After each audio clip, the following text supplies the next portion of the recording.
Free and Rowdy Party was a party that really was less about law and order. They were more inclined and supportive of things like gambling and prostitution and crime in some ways too. So they were very much aptly named. And their first candidate for mayor in 1848 was Moses Formwald. On the other side, you had the Moral and Reform Party, which hints at the differences already between the two. They were much more about law and order and also temperance, really quelling the presence of saloons. And one thing I will mention, at this time in 1848, in Atlanta, there were only 3 churches, but there were 40 saloons. And with the population estimated at 2,500, that's about 1 saloon for every 62 individuals, residents living in Atlanta, including children.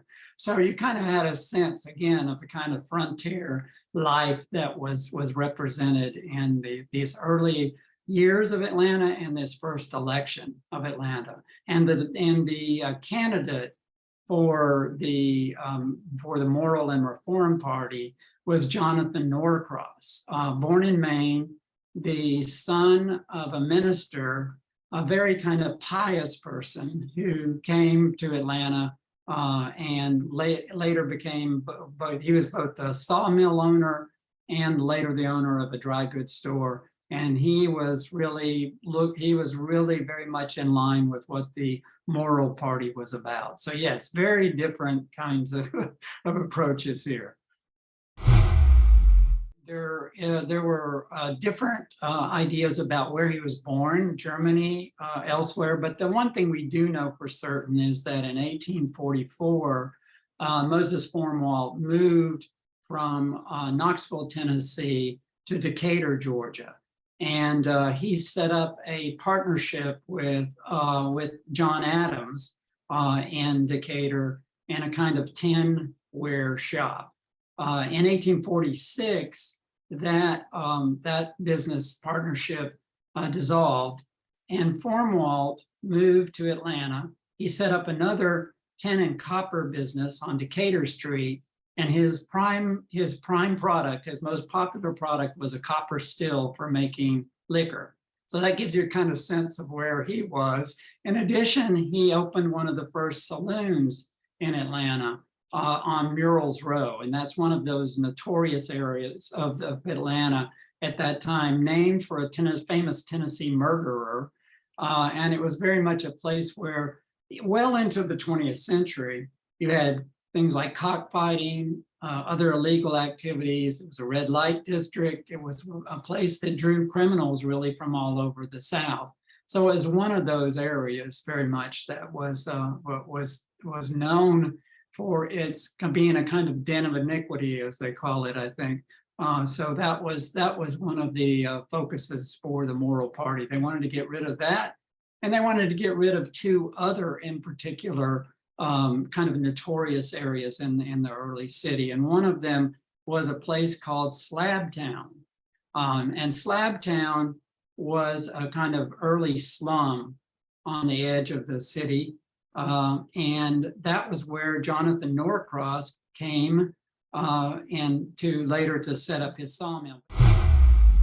Jonathan Norcross ran that sawmill, and his main customer was the New Georgia Railroad. The sawmill created the railroad ties, and then, like you said, all of the materials that were left over, he allowed the impoverished mill workers to take and make use of. And that's really what they did build Slabtown from, was largely the refuse from that sawmill. After about a year at that sawmill, Jonathan Norcross moved on to other things, eventually setting up a dry goods store. And he became very much associated at the same time. This would have been when Atlanta was known as Marthasville, but he came associated with a group that was trying to change the name to make it more elegant, which finally came up with the term Atlanta. And he also became very much involved in the Morrill party's plans for what this new city should be like. No, Moses Formwalt, the member of the Free and Rowdy Party, a leader of the Free and Rowdy Party, was the winner.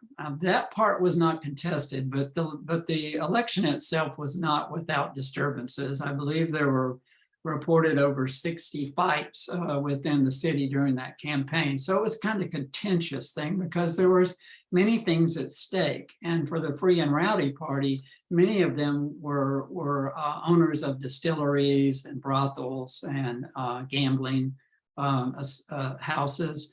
So there was a lot at stake with this Morrill party that was wanting to come in and either control or get rid of those things. So that's you know, that was really what the focus of it was at this time. So at this time, and in addition to what I was talking about, well, there were a lot of issues that the Morrill party wanted to take care of. And that was the rowdiness, that was problems in the streets with deadly crossings, all kinds of things. There are potholes that people literally fell in and died, some of uncovered wells in the street, etc. There were all kinds of accidents at railroad crossings. So there was a lot that needed to be dealt with, but there were two different visions of how that would happen. And of course, we mentioned that Formwalt was so Formwalt and Norcross became the kind of focal points for this.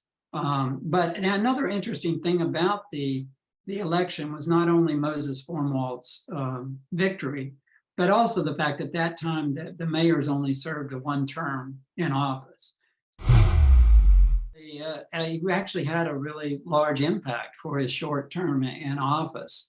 And because, again, as I mentioned earlier, he was, as part of the Morrill party, his platform when he got in office, he promised to collect taxes, enforce city laws on cockfighting, the discharging of firearms, and prostitution. And he served not only as mayor, but also as a road supervisor and a judge for the police court. Now, the thing that now, when Norcross won, the Rowdy Party, even though it was no longer in office, didn't go away without a fight. And that's probably the best way actually to describe it, because Mayor Norcross faced very stiff resistance from the Rowdies. And his first court case, he was the judge of the police court. And in his first court case, the defendant, who was found guilty of street fighting, after the sentence was announced and he is fined, he brandished a knife and threatened to butcher everybody in the courtroom. And it's reported that Jonathan Norcross picked up his chair and held it like a kind of like a lion tamer, and there was all this chaos. And the defendant escaped. And then the next night, the Rowdy Party hauled the Decatur's cannon, which I think may still be the one that you see on their court square. It was a relic from the War of 1812. And they used it in Decatur to inspire, things for celebrations. But the Rowdy Party went there, grabbed the cannon, brought it to the city in the street, and put it right in front of Jonathan Norcross's dry goods store. They fired not ammunition at that point. I think it was sand and gravel, but they left a note saying, "Resign, or the next time it'll be more serious." So you can get a sense of what he faced, but they weren't deterred. The Morrill Party wasn't deterred for several weeks. The police arrested residents of Snake Nation, which was a notorious settlement of log cabins and wood huts along Whitehall Road, now Peter Street. And the rowdy leaders and the party leaders and the police filled the city's new jail. In fact, they filled it to capacity, and they had to start giving people house arrest. So it was building and building. And then late one night, the Morrill Party leaders, this is so fascinating for me, all that this is going on, again, the kind of Wild West Atlanta.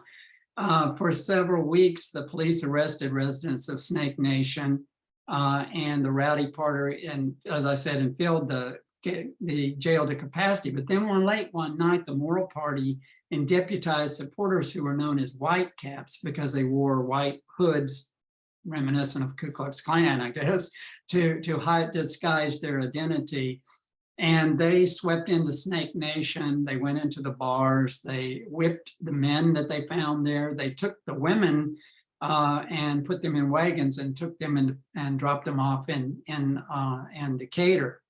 And then they, what I would call the Morrill mob made its way into Snake Nation and later Slabtown, and they burned many of the buildings, including those buildings that were built with Jonathan Norcross's scrap lumber in Slabtown. After his term in office, he continued his work as a tin and copper salesperson, but he also became a deputy sheriff of DeKalb County, I believe in 1852. And that was a short-lived career. And later in that same year, he was escorting a prisoner to the courthouse when the prisoner pulled out a knife and stabbed him to death. So that was the end of Moses Formwalt, and he was actually buried in Oakland Cemetery, which I didn't mention earlier, but that was one of the real kind of important developments for Atlanta as a city in 1850. Oakland Cemetery, like cemeteries elsewhere in the US, became the first kind of like urban parks. They were not only, places for where the dead were honored, but also where families and full families, children, adults would come and enjoy the beautiful surroundings. A lot of this was the impact of Olmsted, who had a huge impact on Atlanta as well. Yeah, I think that we can see in this that there was and what I wanted to say after that is initially Formwalt was buried in an unmarked grave in Oakland Cemetery. And I think both of our candidates here are of course, buried in Oakland Cemetery for about 60 years. But then there was an effort in the early 20th century to honor Atlanta's first mayor. So in 1916, I believe it was, the mayor Woodward at that point presided over an unveiling of a monument in Oakland Cemetery to Moses Formwalt. And then, of course, as well, there's a street named in his honor in Southwest Atlanta in Mechanicsville. So despite the fact that we know relatively very little about Atlanta's first mayor, he is still he's memorialized in two different ways in the city.